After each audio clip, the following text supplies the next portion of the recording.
আগে আপনার ডাকে সবাই শ্রোতা শুনতো, এখন আপনাকে কেউ মানতেই রাজি না। কিছু কিছু মনে হয় যে একটা জঞ্জাল, অবশিষ্ট একটা আবর্জনা,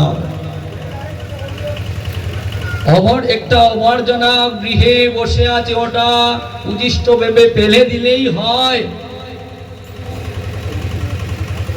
একদিন তো আপনার সাজানো সংসার, আপনার ইট, আপনার বালু, আপনার রড সিমেন্ট, আপনার পরামর্শদায়ী যারা ঘর দুয়ার হয়েছিল, কিন্তু ওই ঘরে এখন আর বসার জায়গাটাই আপনার সবাই মনে করছে একটা আবর্জনা।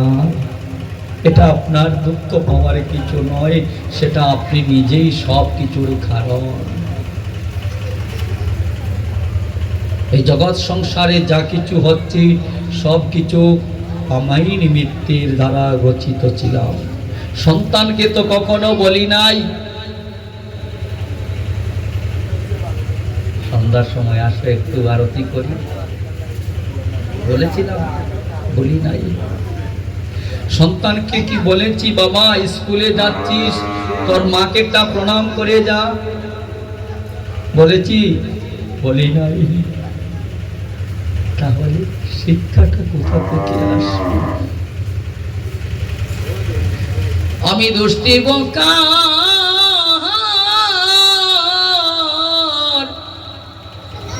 সকলি আমার, আমি নিজেও দুষ্যের দোষী রে মন, আমি নিজেও দোষের দোষী।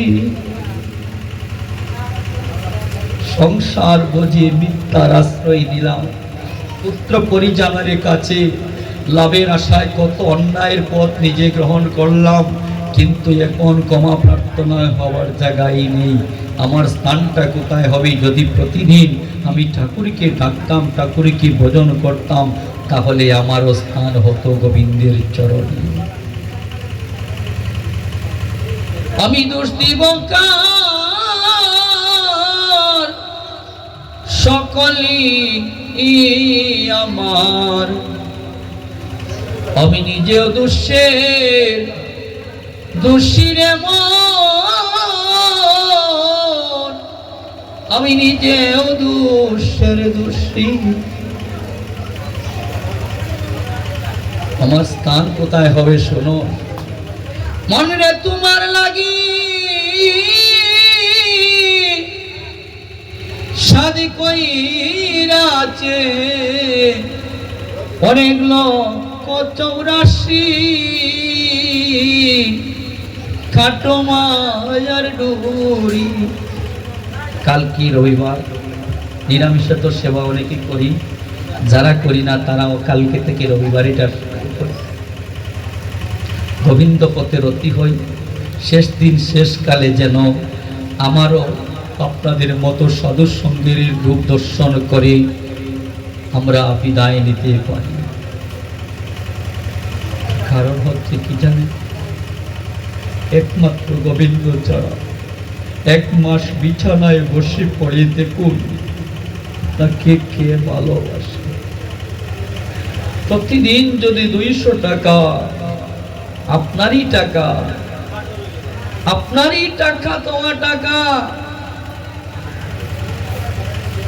আপনারই সঞ্চিত টাকা আপনার কাজে ব্যয় করতে অনেকেরই কষ্ট লাগবে। এখন আর সেটা আপনার নয়। আপনার হাতে তো দিন চাবি ছিল, ওই টাকাটার হিসাবই আপনার ছিল। এখন সেই টাকা থেকে খরচ করতে গেলে সংসারের সবার কষ্ট। কিন্তু যার কাছে সঞ্চয় করলে তার কাছ থেকে টাকা আনতে কষ্ট লাগে না, তার স্মরণে তো আমরা কখনোই গেলাম না।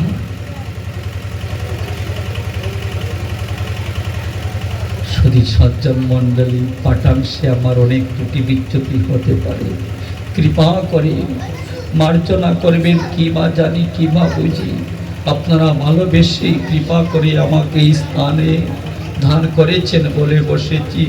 দূরের মানুষ যদি কোনো অন্যায় করে বাড়িতে এসে তাকে ক্ষমা করে দেওয়া হয়। দূর থেকে এসেছি, ভুল ভ্রান্তি হলে নিজ গুণে ক্ষমা করবেন। আমি একটা আলোচনাই করে সমাপ্তি টেনে আনছি। আমার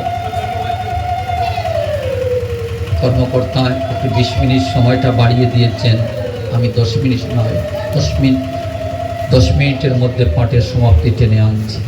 শুধু বলতে চাচ্ছি যে গৃহ গীতা, গীতা যে আমাদের কি জিনিস।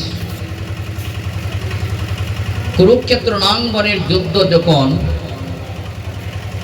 একবারে মুখোমুখি ছিল, বারবার ওই পিতার কথা চলে আসে। আমার বাবার কথা ছাড়া আমি কখনো কীর্তন রাখতাম না। আমি কীর্তন রাখি মাঝে মধ্যে। এই বছর একটু বেশি প্রোগ্রাম হয়েছে।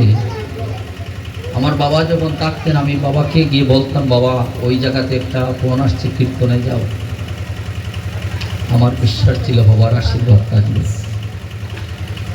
এখন দুঃখ বলার জায়গা নেই। দুঃখ যদি বলতে যান গোবিন্দ চরণ ছাড়া আর বলবেন না।